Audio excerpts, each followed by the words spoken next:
All right, let's jump right in with an idea that sounds completely backwards. What if I told you that the absolute best way to make a secret stronger was to talk about it out in public? I know, it sounds nuts, but this is a real cornerstone of modern cryptography. So let's dive into this amazing paradox. So this is the big question, right?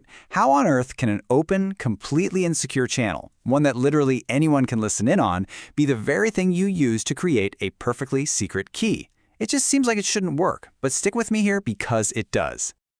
Okay, so this bit of cryptographic magic has a name: privacy amplification.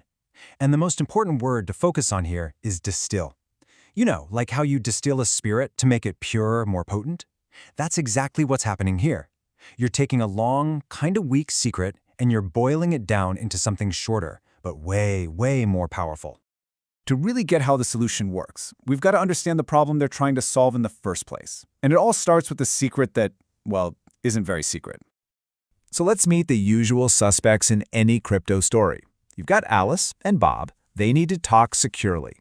And of course, you've got Eve, the eavesdropper, who is always listening. And the only thing they have to work with is a public channel, which you'd think is more of a problem than a solution. And here's the real kicker. Alice and Bob start out with a shared key. You can picture it as a long string of ones and zeros. But it's already leaky. For whatever reason, Eve already knows some of it. Their secret is compromised right from the very beginning. So, how do you fix a leaky secret?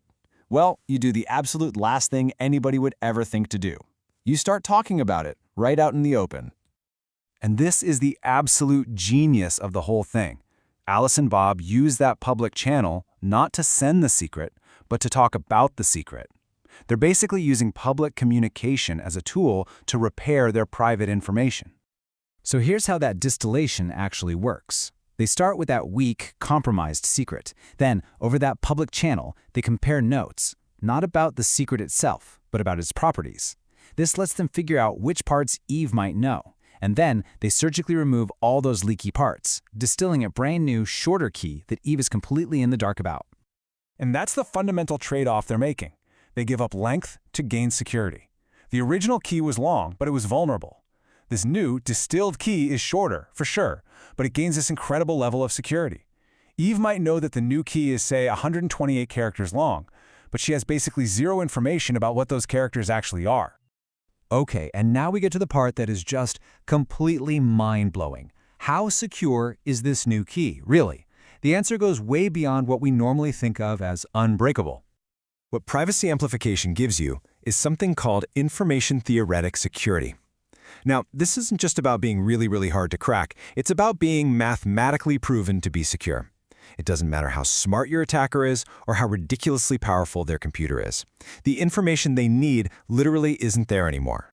I mean, this protocol is secure against an adversary with, well, get ready for this, unlimited computing power. Yeah, you heard that right. You could have a supercomputer the size of the entire solar system and let it run for 1 trillion years, and it would still be no closer to breaking this key. The information it would need to find, it just doesn't exist. That is an absolutely incredible guarantee. So this isn't just some abstract theoretical idea. It plays a super important role in protecting our communications right now. And it's going to be even more critical in the coming age of quantum computers. Its biggest and most important application today is in something called quantum key distribution. You'll see it as QKD. This is a wild method for sharing secret keys that uses the truly strange rules of quantum physics. See, the really cool thing about QKD is that the very act of eavesdropping, of Eve just trying to look, actually disturbs the quantum signal. This means Alice and Bob don't just suspect Eve is listening, they know she is. They can even calculate exactly how much information she managed to grab. And that's where privacy amplification becomes the hero. They use it to distill away precisely those bits that Eve saw, leaving them with a shorter but provably secure final key. And that phrase right there, a provably secure key, that is the absolute holy grail of cryptography.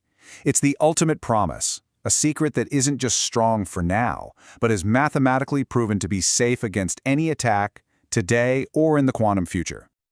So the next time you think about security, just remember this amazing paradox. In a world where it feels like everything we do is being watched, it's pretty incredible to think that the very act of talking in public, when you do it in just the right way, might be our best shot at creating true, unbreakable privacy.